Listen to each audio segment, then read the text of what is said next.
Welcome back to my channel Shobha Nursing Knowledge.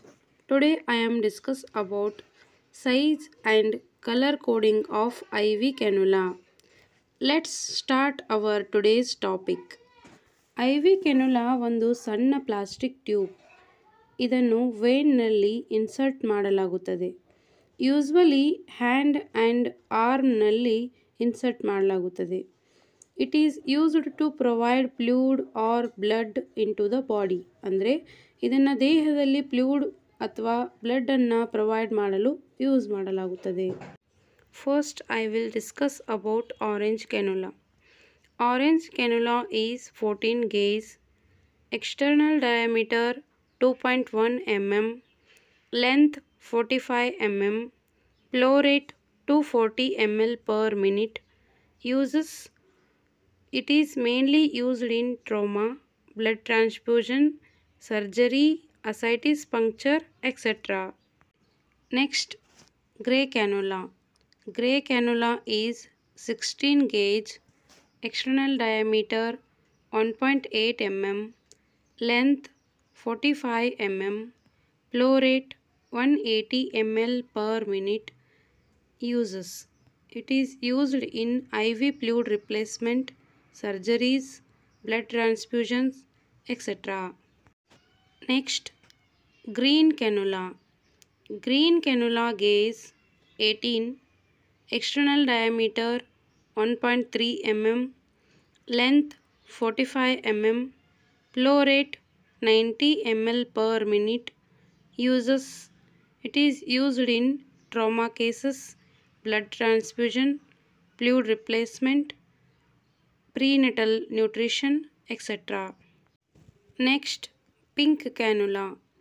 Pink cannula is 20 gauge, external diameter 1.1 mm, length 32 mm, flow rate 60 ml per minute. Uses: it is used in transfusion of blood and intravenous fluid. Next, blue cannula. Blue cannula is 22 gauge, external diameter 0.9 mm, length 25 mm, flow rate 36 ml per minute. Uses: it is used in pediatric cases, smaller vein for transfusion of fluids and blood. Next, yellow cannula. Yellow cannula is 24 gauge, external diameter 0.7 mm, length 19 mm, flow rate 20 ml per minute. Uses: it is used in infusion for neonate, blood transfusion for older patients. Next, violet cannula. Violet cannula is 26 gauge, external diameter 0.6 mm, length 19 mm, flow rate 13 ml per minute. Uses: it is used in infusion for neonate, blood transfusion for older patients, etc. Next ಈಗ basic ಟರ್ಮ್ಸ್ಗಳನ್ನು ತಿಳಿದುಕೊಳ್ಳೋಣ. Gauge size ಅಂದರೆ ಈಗ ನೀಡಲ್ನಲ್ಲಿ hole ಇರುತ್ತಲ್ಲ ಅದರ size, ಅದಕ್ಕೆ ನಾವು gauge size ಅಂತ ಕರಿತೀವಿ. External diameter. ಎಕ್ಸ್ಟರ್ನಲ್ ಡಯಾಮೀಟರ್ ಅಂದ್ರೆ ಆ ನೀಡಲ್ನ ಔಟರ್ ಡಯಾಮೀಟ್ರಿಗೆ ನಾವು ಎಕ್ಸ್ಟರ್ನಲ್ ಡಯಾಮೀಟರ್ ಅಂತ ಕರಿತೀವಿ. ಲೆಂತ್. ಲೆಂತ್ ಅಂದ್ರೆ ನೀಡಲ್ ಎಷ್ಟು ಉದ್ದ ಐತಿ ಅಂತ ನೋಡೋದು, needle length. Water flow rate ಅಂತಂದ್ರೆ ಆ ನೀಡಲ್ಲಿಂದ ಫ್ಲೂಯಿಡ್ ಎಷ್ಟು ಹೊರ ಹೊಮ್ಮುತ್ತಾ ಅದಕ್ಕೆ ನಾವು ವಾಟರ್ ಫ್ಲೋ ರೇಟ್ ಅಂತ ಕರಿತೀವಿ. How much ml fluid coming out from needle per minute. ನೋಡ್ರಿ, ಈ ಪಿಕ್ಚರ್ ನೋಡೋದ್ರಿಂದ ನಿಮ್ಗೆ ಕ್ಯಾನುಲಾದ ಕಲರ್ ಮತ್ತು ಅದರ ಸೈಜು ಈಸಿಯಾಗಿ ನೆನ್ಪಿಟ್ಕೊಳ್ಬಹುದಾಗಿದೆ ರೀ. ಈ ಪಿಕ್ಚರ್ ಒಳಗೆ ಫಸ್ಟ್ ನಮ್ಗೆ ಏನೇನು ಕಾಣಿಸತೈತಿ ಅಂತ ಹೊಂದಿಡ್ದು ಒನ್ ಬೈ ಒನ್ ನೋಡ್ಕೊತ ಹೋಗೋಣ್ರಿ. ಫಸ್ಟ್ ನಮ್ಗೆ ಸನ್ ಕಾಣತಿದೆ, ಅದು yellow colour. Next sky blue colour, flower pink colour, grass green colour, soil grey colour, ಲಾವಾರಸ ಆರೆಂಜ್ ಕಲರ್.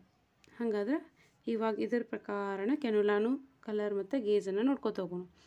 ಯೆಲ್ಲೋ ಕಲರ್ ಸನ್ನು yellow cannula, sky colour blue cannula, flower pink colour pink cannula, grass green colour green cannula, soil grey colour grey cannula, lava orange colour orange ಕ್ಯಾನುಲಾ.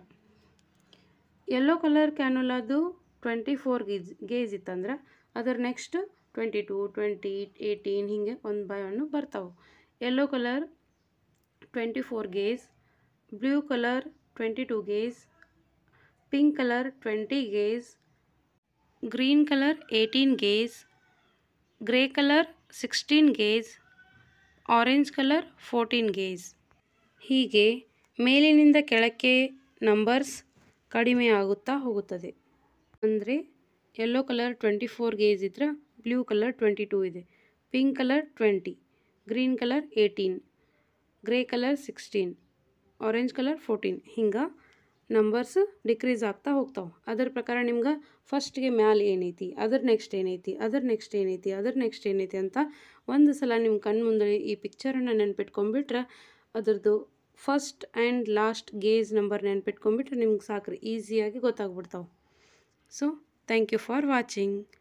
ಈ video ನಿಮಗೆ ಇಷ್ಟ ಆಗಿದ್ದರೆ like ಮಾಡಿ, share ಮಾಡಿ, comment ಮಾಡಿ ಮತ್ತು subscribe ಮಾಡಿ.